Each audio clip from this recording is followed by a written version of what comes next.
დღეს იცით რომ გასაბჭოების ღიარი მოდი კიდევ ერთხელ წუთიერ თახსონას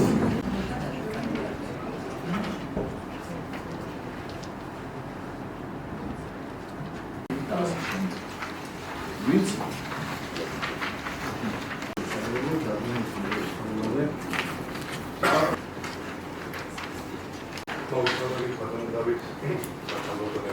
პროექტის მიღების მიზეზი, მიზანი და არსი მდგომარეობის შემდგომში.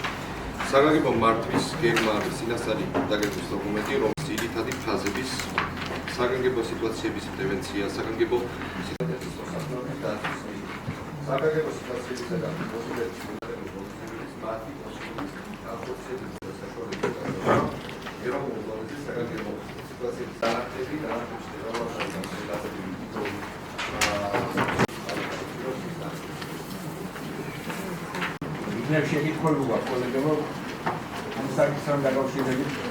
შესახებ საკრებულოზე დასამტკიცებლად დადგენილების პროექტი.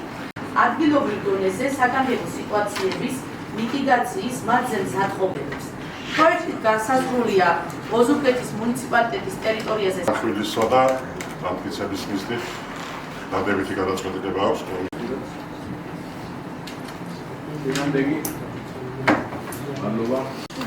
აღნიშნული პროექტის მიღების მიზეზი წარმოადგენს შემდგომს. ოზურგეთის მუნიციპალიტეტის ავტოპარკის განაწილებით ოზურგეთის მუნიციპალიტეტის ორგანოებისთვის სრული ავტომობილების განპირობებული და ორიგე ფუნქციების განაწილებისას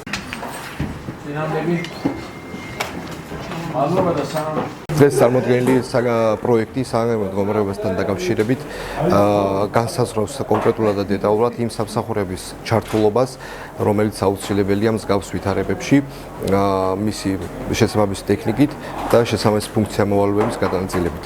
აქედან გამომდინარე, აღნიშნული წესის პროექტის დადგენა, რა თქმა უნდა, ზეგავლენას მოახდენს და შემდგომში უფრო კოორდინირებული იქნება მუშაობის პროცესი საგანგებო სიტუაციებში.